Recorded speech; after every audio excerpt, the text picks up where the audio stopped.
말씀은 시편 42편입니다. 시편 42편 1절부터 11절까지의 말씀입니다. 시편 42편 1절부터 11절까지의 말씀 한 절씩 교독하신 후에 마지막 절은 함께 읽도록 하겠습니다. 제가 먼저 읽겠습니다. 하나님이여, 사슴이 시냇물을 찾기에 갈급함 같이 내 영혼이 주를 찾기에 갈급하니이다.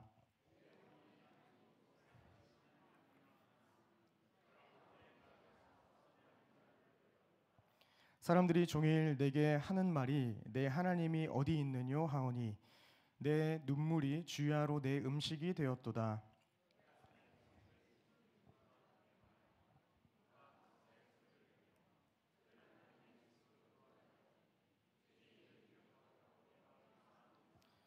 내 영혼아, 내가 어찌하여 낙심하며 어찌하여 내 속에서 불안해하는가?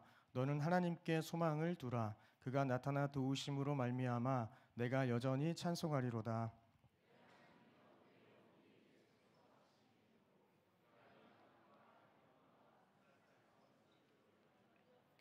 주의 폭포 소리에 깊은 바다가 서로 부르며 주의 모든 파도의 물결이 나를 휩쓸었나이다.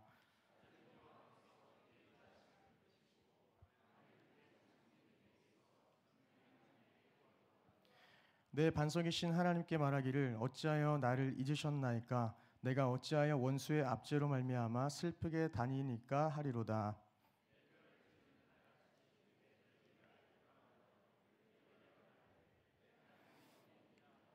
함께 읽겠습니다. 내 영혼아, 내가 어찌하여 낙심하며 어찌하여 내 속에서 불안해하는가? 너는 하나님께 소망을 두라. 나는 그가 나타나 도우심으로 말미암아 내 하나님을 여전히 찬송하리로다. 아멘. 여러분, 우리가 인생을 살아가다 보면 때로는 마음이 깊이 메말라서 하나님조차 그 존재가 느껴지지 않을 때가 있습니다. 아무리 기도해도 아무리 찬양을 틀어놔도 도무지 하나님의 임재가 느껴지지 않아서 낙심될 때가 있다라는 것입니다.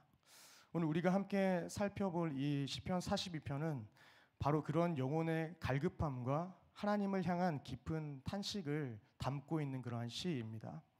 시편 42편은 고라 자손의 마스길이라고 이야기하는데 교훈 시이고 지혜 시라는 말입니다.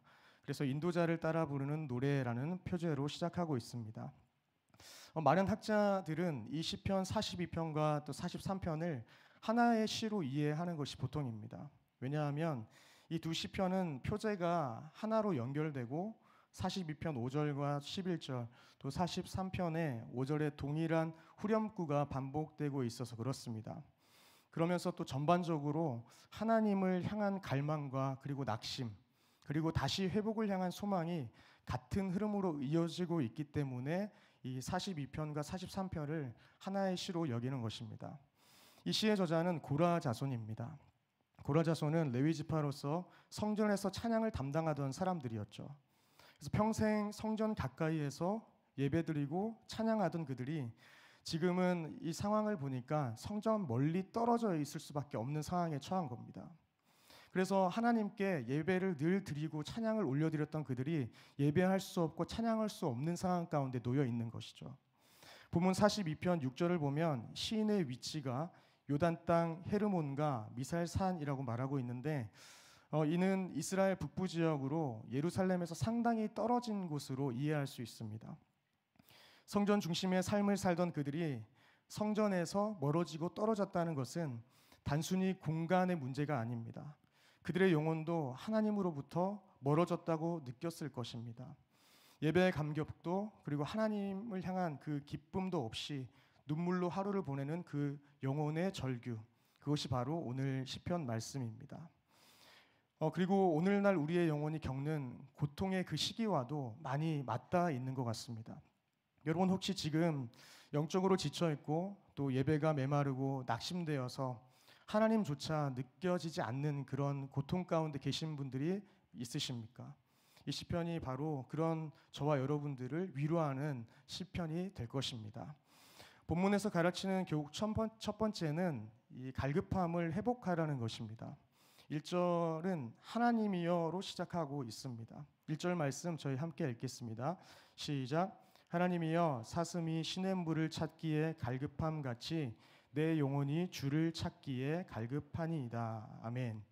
개역개정에서는 이 하나님이여가 첫 시작이지만 히브리어 본문에서는 가장 마지막 단어이고 또 시행의 그 첫 글자는 사슴처럼입니다. 본문은 이렇듯 시냇물을 갈망하는 이 사슴처럼 내 영혼이 주를 찾기에 갈급하다는 것을 먼저 보여주고 있습니다. 여러분, 사슴은 물이 없이는 살 수 없습니다. 사실 사슴뿐만 아니라 모든 사람도 동물도 다 마찬가지죠. 그러나 특히 이 사슴은 더운 지역이나 사막 같은 곳에서 시냇물을 찾지 못하면 생명의 위협을 받았었죠. 그러니 여기서 사슴이 시냇물을 갈망한다는 것, 이것은 단순히 약간의 물을 마시고 싶다라는 그게 아니라 살고 싶다라는 선포와 같은 것입니다. 이 물을 찾지 못하면 내가 죽을 것 같다고 느끼는 고백과 같은 것이죠. 그러니 이것이 단순한 원함이 아니라 물을 먹고 싶다라는 그 원함을 뛰어넘어서 생존에 관련된 그러한 갈망임을 우리는 깨달아야 됩니다. 그러니 시인은 영혼 깊은 곳에서부터 하나님을 찾고 하나님을 만나야만 자신의 영혼이 살 수 있다고 고백하는 것과 같은 것이죠. 이 내용은 이전에서도 이어집니다. 2절 말씀 함께 읽겠습니다. 시작. 내 영혼이 하나님 곧 살아계시는 하나님을 갈망하나니 내가 어느 때에 나아가서 하나님의 얼굴을 배울까. 네. 시인의 갈급함은 가볍지 않습니다. 시인이 갈망하는 하나님은 종교적인 하나님이 아니라 본문에서 기록하듯이 살아계신 하나님이십니다. 시인은 살아계신 하나님의 얼굴을 구하는데 이 구약에서 하나님의 얼굴이 무엇입니까? 하나님의 임재와 친밀한 관계가 있습니다. 그러니 시인은 이 단순히 하나님을 기억하는 것에 그치지 않고 직접 대면하며 그분의 임재를 느끼고 싶어하는 그 갈망함 앞에 서 있다라는 것입니다. 저는 요즘 둘째 출산으로 인해서 아들 온유를 등하원시키고 있는데 특징적인 모습들이 있어서 제가 잠깐 이야기 들려드리도록 하겠습니다. 온유는 에너지가 넘쳐서 어린이집에서 나오자마자 그 주위를 한 바퀴 두 바퀴 막 뛰어다닙니다. 그래서 제가 띵동 눌러가지고 하원할 때 온유입니다 이렇게 얘기하면 문을 열어주시거든요.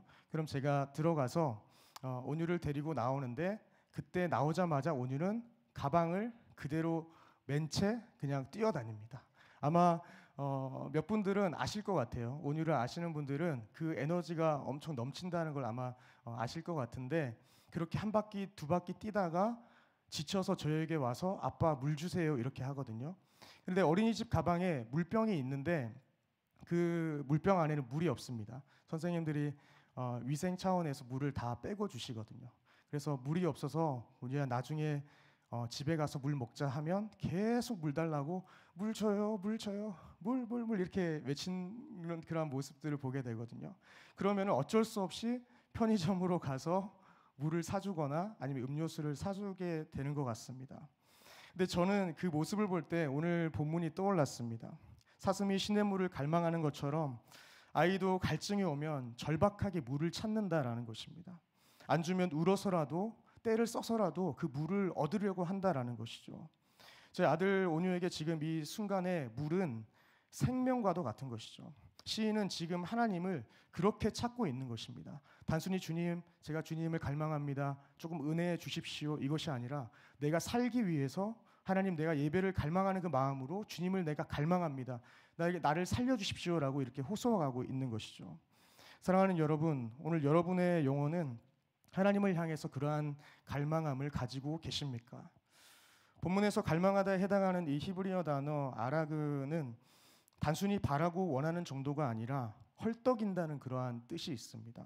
숨이 가쁘게 찾는 간절한 열망을 가리키는 것입니다.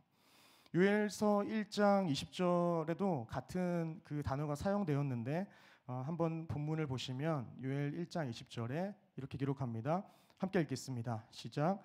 들짐승도 주를 향하여 헐떡거리오니 시내가 다 말랐고 들의 풀이 불에 탔음이니이다. 네. 이 말은 하나님 없이 살 수 없는 그 존재들의 절규와도 같습니다. 우리는 때로 하나님이 있어도 좋고 그리고 없어도 그만인 옵션처럼 대할 때가 많이 있습니다.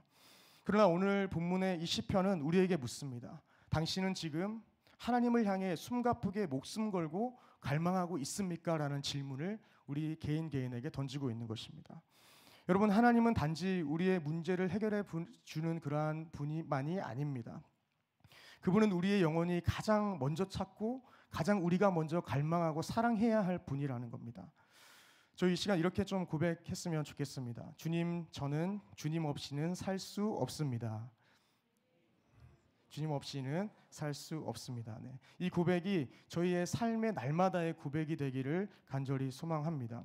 시편 42편의 시인은 지금 신앙의 깊은 위기와 그 고난의 계절 가운데 있습니다. 3절을 함께 보도록 하시겠습니다. 함께 읽겠습니다. 시작.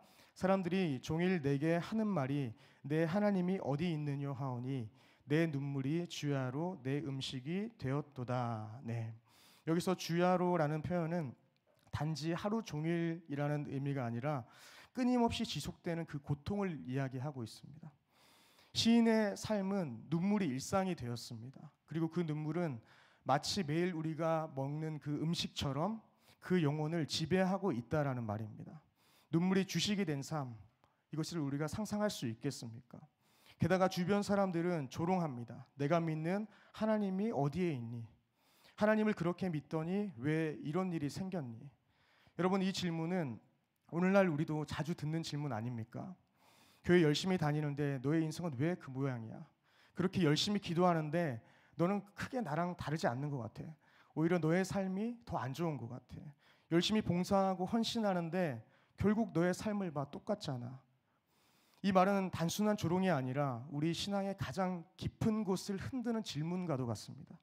우리 안에 있던 하나님을 향한 그 확신을 흔들어버리고 기도에도 응답받지 못한 그 마음의 상처를 계속 자극합니다.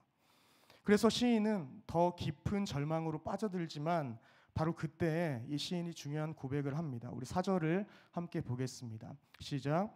내가 전에 성의를 지키는 무리와 동행하며 기쁨과 감사의 소리를 내며 그들을 하나님의 집으로 인도하였더니 이제 이 일을 기억하고 내 마음이 상하는 도다. 네. 시인은 자신이 예배하던 공동체를 기억했습니다. 성일, 즉 안식일마다 하나님께 나아가 기쁨과 감사로 찬양하던 그 시간들, 거룩한 무리와 함께 예배드리고 하나님의 집으로 향하던 그 발걸음을 떠올리고 있습니다. 물론 그 기억은 시인의 마음을 아프게 하지만 동시에 그 은혜의 자리로 다시 나아가게 하고자 하는 그런 갈망을 일으킵니다. 여러분, 우리가 고난 중에 기억해야 할 것은 바로 공동체 안에서 누렸던 예배의 은혜입니다. 나 혼자 조용히 예배드리는 것, 이것도 귀하지만 예배 공동체 속에서 함께 기뻐하고 함께 감사하고 함께 목소리를 높여 찬양했던 그 순간들을 떠올릴 때 우리는 다시 회복의 길에 설 수 있다라는 것입니다. 이렇듯 공동체가 회복의 시작점이라는 것을 기억하십시오. 오늘날 우리도 주일 1부, 2부 예배, 또 수요 예배, 새벽 예배와 이음 예배, 또 순모임, 구역 모임 등 다양한 예배 자리를 통해서 공동체와 연결되어야 합니다. 특히 영적으로 낙심되고 침체되었을 때일수록 우리는 더욱 예배 공동체 안으로 들어가려고 갈망해야 됩니다. 왜냐하면 공동체는 회복의 그 시작점에 서 있기 때문에 그렇습니다. 나만 은혜 받고 끝나는 그러한 예배가 아니라 함께 은혜를 나눌 수 있는 곳이 바로 이 공동체이기 때문에 그렇습니다. 그래서 우리는 이 공동체 안에서 다시 한번 회복해야 하고 공동체에 속하기를 갈망하고 그곳에서 하나님을 찾기를 더욱 갈망해야 하는 것입니다. 우리는 나의 영적인 상태가 좋을 때에만 하나님을 갈망할 수 있다고 생각합니다. 그러나 우리가 가장 낙심된 순간에 우리는 하나님을 더욱 갈망해야 하는 것이 바로 오늘 시편이 알려주는 우리의 삶의 교훈입니다. 6절을 한번 보시면 시인은 여전히 낙심한 상태에 있습니다. 내 하나님이여, 내 영혼이 내 속에서 낙심이 되므로 내가 요단 땅과 헤르몬과 미살산에서 주를 기억하나이다. 그는 예루살렘 성전에서 멀어진 곳 이 요단 땅, 헤르몬, 미살산이라는 북쪽 지역에 머물러 있습니다. 이곳은 성전으로부터 그리고 공동체로부터 떨어진 곳이죠. 그러나 그는 그곳에서 하나님을 기억하고 지속적으로 갈망하고 있습니다. 사랑하는 여러분, 우리는 흔히 좀 여유가 생기면, 상황이 나아지면 하나님을 더 깊이 또 갈망하면서 찾을 수 있다고 생각합니다. 그러나 정말로 하나님의 임재가 필요한 순간은 바로 가장 낙심된 그 순간이고 그 상황인 줄 믿습니다. 힘들고 고통스럽고 하나님이 멀게 느껴지는 그때 오히려 하나님의 그 임재가 더 깊이 강하게 임할 수 있는 계기가 된다는 것을 우리는 기억해야 하는 것이죠. 이어지는 본문에서 시인은 내면의 낙심과 불안이라는 깊은 영적 그 침체 속에서 이러한 방법을 사용하고 있습니다. 신앙적인 자기의 대화를 시작하고 있다는 것입니다. 5절과 11절에 반복 후렴으로 사용되고 있는 부분인데, 내 영혼아 내가 어찌하여 낙심하며 어찌하여 내 속에서 불안해하는가, 너는 하나님께 소망을 두라입니다. 시인은 스스로에게 질문하고 있습니다. 왜 낙심하느냐, 왜 불안해하느냐. 이는 감정을 부정하는 것이 아니라 낙심과 불안을 직면하고 믿음으로 싸우는 신앙적인 대화를 이어가고 있는 것입니다. 7절에 주의 폭포 소리에 깊은 바다가 서로 부르며 주의 모든 파도와 물결이 나를 휩쓸었나이다. 시인은 지금 인생의 거친 파도 속에 있다라고 이야기하고 있습니다. 폭포, 파도, 그리고 이 물결은 모두 쏟아지고 덮치며 휩쓸고 가는 그런 위기의 상황을 잘 보여줍니다. 하지만 여기서 주목할 것은 이 모든 것이 주의 파도이고 주의 물결이라는 고백입니다. 인생의 고난조차 하나님의 손 안에 있다는 신앙의 눈입니다.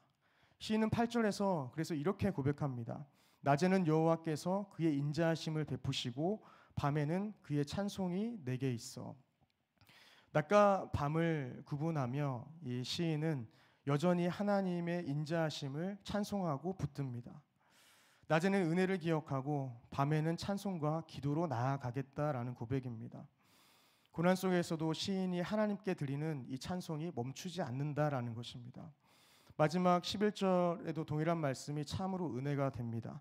내 영혼아 내가 어찌하여 낙심하며 어찌하여 내 속에서 불안해하는가, 너는 하나님께 소망을 두라. 시인은 여전히 절망 속에 있지만 하나님의 도우심이 반드시 나타날 것을 믿고 찬송하겠다고 결단합니다. 참으로 은혜가 되는 것은 시인의 상황이 전혀 변하지 않았다라는 것입니다. 시인의 태도만 바뀌었습니다. 여러분, 오늘 본문은 낙심할 수밖에 없는 그 현실 앞에서 우리가 어떻게 믿음을 지켜야 하는지 잘 보여주고 있습니다. 시인은 어떻게 믿음을 지켜나가고 있습니까? 시인은 지금 자기 자신에게 이야기하고 있습니다. 내 영혼아 왜 낙심하느냐, 하나님께 소망을 둬라. 이 말은 단순한 감정 조절이 아니죠. 믿음의 근거 위에서 스스로에게 하나님의 진리를 선포하고 상기시키고 있는 것입니다. 우리도 마찬가지입니다. 시험이 찾아올 때 갑작스러운 질병이나 실패, 또 사람의 배신으로 무너질 때에 우리의 마음속에 드는 감정은 대부분 이렇습니다. 내가 왜 이런 일을 겪어야 하지? 하나님은 정말 나와 함께 하시는 걸까? 내 기도는 아무 소용이 없는 건 아닐까? 지금 이 상황에서 도대체 뭘 어떻게 해야 하는가? 여러분, 이럴 때 우리가 해야 할 일은 그 감정에, 부정적인 감정에 휩쓸리는 것이 아니라 믿음으로 그 감정을 다스려야 한다라는 것입니다. 바로 시편 기자가 한 것과 같이 내 영혼아 왜 낙심하고 있느냐, 하나님께 소망을 두라라고 스스로가 스스로에게 선포해야 한다라는 것입니다. 이것이 단순한 선포가 아니라 믿음의 선포이고 말씀을 통한, 말씀에 근거한 선포라는 것을 기억해야 합니다. 시인은 지금 감정에 빠져 무기력해지는 대신 자기 영혼에게 하나님의 약속을 상기시키고 있는데, 그것은 보이지 않는 현실 너머에 계신 하나님을 바라보도록 말하고 있는 것입니다. 이것이 진정한 믿음의 싸움 아니겠습니까? 우리가 혈과 육으로 싸우는 것이 아니라 이러한 내 감정과 믿음의 싸움을 싸워야 할 때가 분명히 있다는 것입니다. 이렇듯 여러분, 믿음은 감정이 아니라 우리가 선택해야 할 부분이라는 것을 우리가 인지해야 됩니다. 믿음은 선택입니다. 느껴지지 않아도, 우리의 상황이 바뀌지 않아도 하나님의 말씀을 붙드는 그 선택, 그분의 신실하심을 믿는 결단의 행위가 바로 믿음이라는 것입니다. 우리 인생에는 분명히 낙심할 이유가 있습니다. 그러나 동시에 우리는 소망할 이유도 함께 있습니다. 그 이유는 우리가 어떤 감정을 느끼느냐에 달린 것이 아니라 우리가 어떤 하나님을 믿고 있느냐가 중요한 것이죠. 우리는 종종 우리 마음속에서 올라오는 절망과 그리고 두려움, 원망의 목소리를 그대로 듣고만 있습니다. 하지만 시편 기자는 그게 아니라고 이야기하는 것이죠.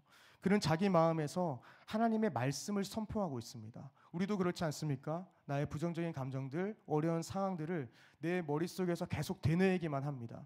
하지만 믿음으로 말씀에 근거하여서 주 소망 되신 주님의 그 말씀에 근거하여서 우리가 선포할 때만이 우리의 부정적인 감정들이 사그라드는 줄 믿습니다. 여러분, 혹시 아침에 거울 앞에서 이런 말씀을 해보신 적이 있으십니까? 하나님은 오늘도 나와 함께 하신다. 주님은 나의 도움이시며 오늘도 나를 인도하신다. 나는 실패자가 아니다. 하나님의 자녀이다. 이런 선포를 해보신 적이 있습니까? 오늘 시인과 같이 내 영혼아 나의 소망이 하나님께 있다라고 고백하는 우리의 모든 성도님들 되셨으면 좋겠습니다. 사랑하는 여러분, 지금 낙심 가운데 계십니까? 기도해도 변화가 없는 현실 속에서 하나님이 너무 멀게만 느껴지십니까? 그때일수록 오늘 시편 기자의 고백처럼 내 영혼아 내가 어찌하여 낙심하느냐, 너는 하나님께 소망을 두라. 이 믿음의 고백이 여러분의 감정을 이기게 할 것이고 그 고백 속에서 하나님께서 회복의 역사를 이루실 줄 믿습니다. 말씀을 맺겠습니다. 여러분, 오늘 시편 42편의 말씀은 우리의 믿음의 여정 속에서 누구나 겪을 수 있는 그러한 낙심과 영혼의 갈급함을 솔직하게 드러내주고 있습니다.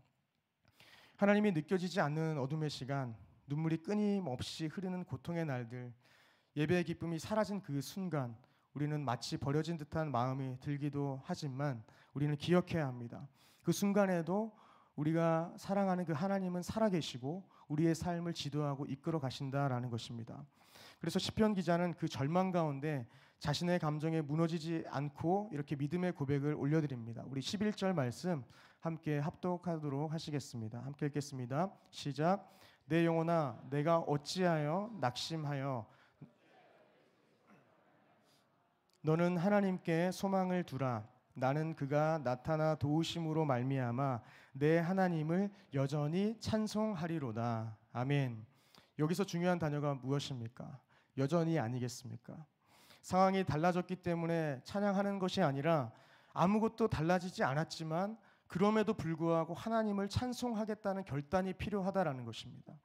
신앙은 느낌이 아닙니다. 믿음은 감정의 그 결과가 아니라 우리의 결단의 시작입니다.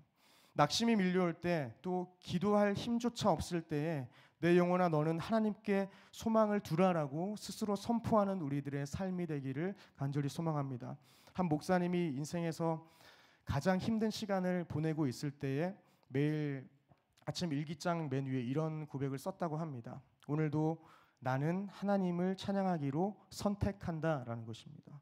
눈물이 나도 감정이 무너져도 나의 삶이 엉망이어도 매일 그렇게 고백하며 살아가겠다는 것입니다. 놀랍게도 그의 삶은 그 고백을 따라 조금씩 회복되었다고 합니다. 어느 순간 그는 다시 예배 자리에 설 수 있었다라는 것입니다. 하나님을 바라보는 그 고백이 그의 삶을 다시 세운 것입니다. 여러분, 지금 여러분의 마음은 어떻습니까? 혹시 하나님이 너무 멀게 느껴지고 기도해도 응답이 없는 날들을 계속 보내고 계십니까? 그렇다면 오늘 시편 기자의 고백을 여러분 자신의 고백으로 삼으시기를 간절히 소망합니다. 감정이 따라오지 않아도, 환경이 바뀌지 않아도, 눈물의 골짜기 한복판에서도 나는 여전히 주님을 찬송하겠습니다. 내 영혼아 하나님께 소망을 두라. 이 고백을 드릴 때 하나님은 반드시 나타나셔서 우리를 도우실 줄 믿습니다. 낙심한 우리의 영혼, 갈급함을 회복하는 귀한 시간 되기를 소망합니다. 우리 마지막으로 로마서 말씀 함께 합독하셨으면 좋겠습니다. 로마서 8장 38절부터 39절까지의 말씀입니다. 한 목소리로 읽겠습니다. 시작. 내가 확신하노니 사망이나 생명이나 천사들이나 권세자들이나 현재 일이나 장래 일이나 능력이나 높음이나 깊음이나 다른 어떤 피조물이라도 우리를 우리 주 그리스도 예수 안에 있는 하나님의 사랑에서 끊을 수 없음이라. 아멘.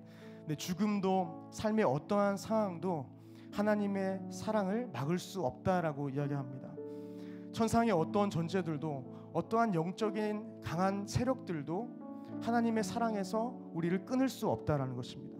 지금 겪고 있는 고난도, 미래에 닥칠 그 두려움도 우리를 하나님의 사랑에서 떼어낼 수 없음을 믿으시기를 소망합니다. 원하기는 오늘 이 시간 낙심한 우리의 영혼이 다시 일어나서 믿음의 자리로 나아가기를 소망합니다. 그래서 여전히 내가 고난 가운데 있지만, 내가 만족할 만한 상황 가운데 있을 수 없다 할지라도 여전히 주님을 높여드리고 여전히 주님을 찬양하는 우리 모든 성도님들이 되어서 하나님께 잘했다 칭찬받는 우리의 모든 인생들 되기를 주님의 이름으로 축원드립니다. 네, 함께 기도하시겠습니다.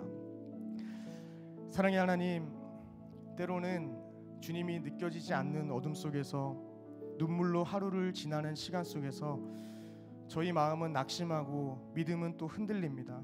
그러나 오늘 시편의 말씀처럼 저의 영혼이 다시 일어나 내 영혼아 하나님께 소망을 두라라고 고백하게 하옵시고, 환경이 바뀌지 않아도 감정이 따라오지 않아도 주님을 찬양하기로 결단하게 하는 그러한 믿음을 허락하여 주시옵소서.